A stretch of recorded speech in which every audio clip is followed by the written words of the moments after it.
Natin na yun, one of the para-athletes who stood the best, stood their determination para lang maiuwi itong All Women in Sports Awards, our Paralympian. Angel Otto, magandang hapon.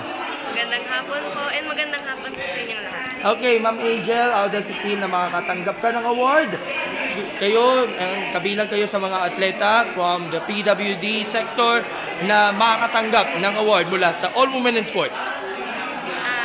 Ayun, I feel so honored po talaga dahil napabilang po ako sa sobrang daming mga Pilipinang pinakamalakas at saka pinakamagagaling na Pilipina at nasama pa po ako doon. So, sobrang honored and happy po talaga ako at the same time. And kasama ko din po yung mother ko ngayon, which is, siya din po ang women or babaeng nagbigay po ng inspirasyon sa akin.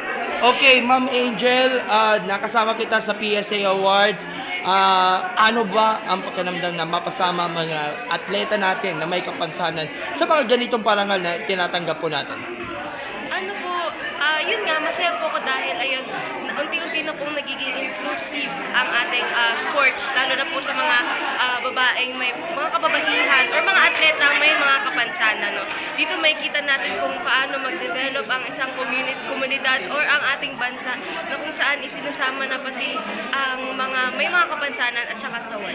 Okay, Ma'am Angel, ano ba mga pakakabalaan natin for the year 2025 for you? Ano ang mga latest? Dahil wala 2026 pa ang susunod na malaki ang tournament, Asian Para Games ba? Sa ngayon po sa April po, meron po kaming World Series sa Japan na kung saan gaganapin ito sa April 10 to 13. And at the same time, this year, hopefully, ang makakapag-qualify from World Series ay makakasali po sa World Championships. Alright, Ma'am Angel, last question. What defines you as a sportswoman with disability? Anong definition niya? Woman with disability, no? Ang ibig sabihin nun, since ang disability ay hindi lang naman talaga disability, kundi ang abilidad na kung saan meron tayong kakaibang abilidad na kung saan hindi nagagawa ng ibang tao. At bilang ako na mapabilang sa women's sports with disability, no? Isang karangalan po talaga para sa akin. Okay, Miss Angel, magpasalamat ka lang sa mga taga-suporta po.